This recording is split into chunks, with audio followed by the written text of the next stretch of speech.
السلام عليكم، اهلا بيكم في مطبخ ام شريف. النهارده هنعمل مع بعض الغريبه الدايبه، ان شاء الله تعجبكم. هقول لكم ليه بتفرش منكم، هقول لكم ليه بتشقق برضو منكم. اي سؤال عن الغريبه حتى لو انا ما قلتوش انتوا اكتبوا لي في التعليقات تحت وانا ان شاء الله هرد عليكم. مقاديرها سهله جدا.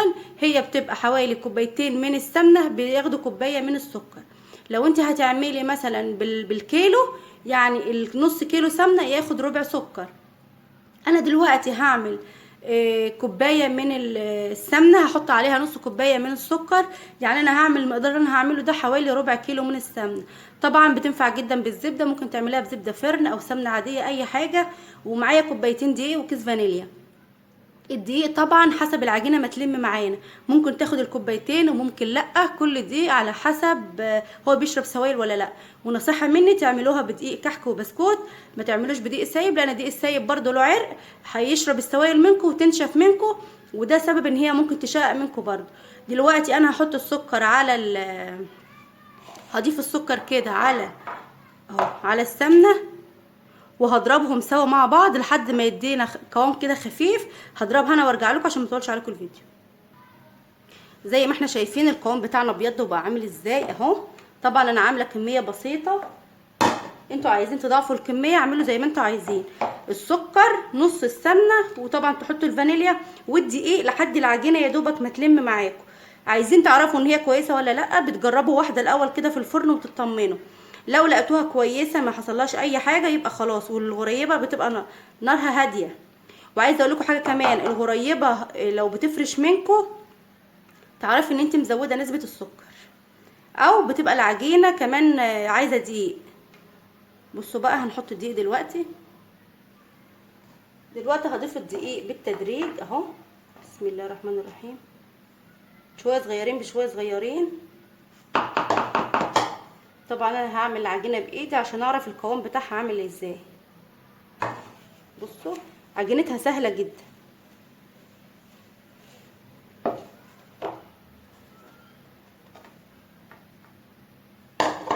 ما احطش الدقيق مره واحده عشان العجينه بتاعتنا ما تبقاش قاسيه وتنشف مننا برضه.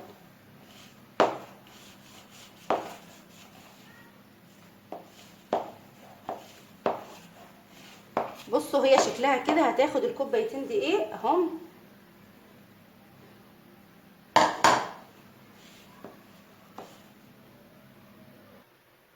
بصوا ما شاء الله العجينه لمت اهي.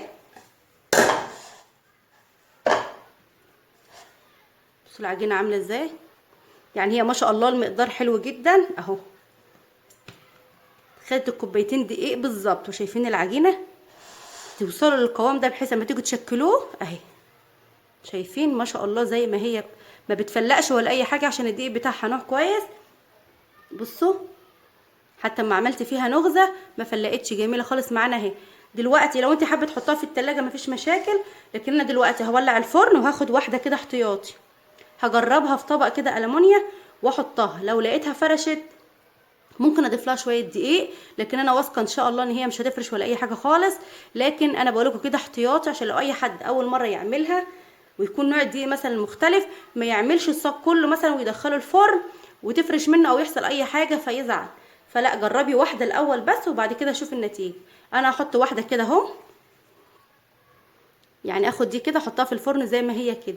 طبعا الغريبه بتحطلهاش اي سوائل خالص، ما تحطوش عليها بياض بيض ولا الكلام ده. انا جربتها قبل كده ببياض بيض وما عجبتنيش خالص، فدي كلها يعني افتكاسات. هي دقيق وسمنه واسمه ايه ده وسكر. دقيق وسمنه وسكر، غير كده مفيش. انا هجرب دي بقى ونشوفها كده وارجع لكم. دلوقتي بقى هنقول بسم الله الرحمن الرحيم ونشكل عجينه مع بعض. طبعا درجه الحراره بتاعه الغريبه لازم تكون على درجه حراره هاديه جدا، ما تاخدش لون. يعني لو ممكن نعملها على 140 او 150 160 بالكتير، ويبقى الرف لفوق ما تبقاش يعني لو الرف في الرف الوسطاني لا ارفعي كمان مره. هقول بسم الله الرحمن الرحيم كده. ممكن تعمليها ساده، انا جايبه شويه من الكريز مقطعاهم 4 وكم واحده بندق كده، وهعمل برده كم واحده ساده. هاخد حته كده مع بعض اهي. بصوا طول ما هي بتتشكل معاكم بكل سهوله كده ما بيحصلهاش اي حاجه وما بتفلقش، تعرفوا ان هي ان شاء الله هتبقى كويسه معاكم. بصوا بقى هاخد حته كده من الكريز اهي. هاخد الحته الزياده دي اهي. وهحطها في الصاجة. طبعا الصاج بتاعنا مش مدهون اي حاجة اهو. طبعا نحاول تبقى كلها قد بعضها اهي. يعني انا عامله ربع كيلو سمنه، ربع كيلو سمنه ده هيعمل لي يعني شويه حلوين. لو انتوا بتحبوها قوي ممكن تكتروا اكتر من كده.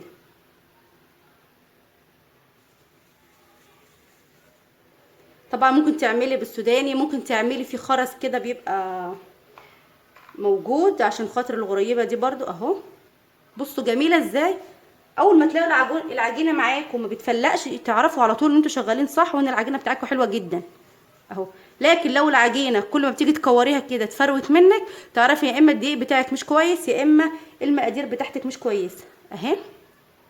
طبعا حابين تحطوها على وشها كده اهيت، حابين تحطوها مقلوبه زي ما انتوا عايزين. بصوا بقى انا هكمل كل ده وان شاء الله هوريها لكم وهي في الفرن. واهم حاجه درجه الحراره، الغريبه بتاخدش لون خالص يا دوبك بس بتبقى محنيه كده من تحت صفار خفيف. بصوا بقى اهو. هكمل انا بقى كده الصاج كله واوريه لكم ان شاء الله. بصوا بقى انا شكلت الصاج بتاعي اهوت، لسه العجينه ما خلصتش بس انا عايزه اوريكم ان انا حطيت واحده في الفرن هي طالعه ازاي زي ما هي، ما حصلهاش اي حاجه. طبعا الغريبه ما ينفعش تنقل خالص من مكانها الا لما تبرد، تقعد اقل ساعتين 3 في الصاج زي ما هي. فانا عملت الغريبه بتاعتي وشكلتها بالشكل ده لان انا واثقه من المقدار بتاعي، بس انا حبيت اوريكم ان زي ما حطيت الواحده طلعت. دلوقتي انا هكمل بقيه الصاج بتاعي وهدخله الفرن. طبعا لو انت ما عندكيش اي مكسرات او كريس تقدري تعمليها ساده، تقدري تجيبي شوكه وتبليها وتحطها في الكاكاو وتعلمي كده بظهر الشوكه على الغريبه، هتطلع معاكي برضه شكلها حلو جدا. لو سبتها بيضه مفيش اي مشكله. عايزه اقول لكم ان الكريس ده مش غالي، انا جايبه التلاتة بجنيه، يعني مشكله كام واحد احمر واخضر رخيص. فاي مكسرات ممكن تحطي سوداني، ممكن تحطي زبيب، اي حاجه. طبعا انا ولعت الفرن، هفتح باب الفرن شويه عشان اطلع الصهد اللي فيه خلاص، وبعد كده هدخله على نار هاديه حوالي 140 بالكتير خالص 160. دلوقتي هوديها احطها في الفرن ونشوفها ان شاء الله بعد ما تخرج. وادي الغريبه بتاعتي طلعت من الفرن ما فرشتش ولا حصل لها اي حاجه. انا هسيبها كده في الصينيه لحد الصبح وبعدين ان شاء الله اعبيها. اتمنى انها تعجبكم، لو عندكم اي سؤال ابعتولي. بشكركم جدا واقول لكم في فيديو جديد. إن الله وملائكته يصلون على النبي يا أيها الذين آمنوا صلوا عليه وسلموا تسليما.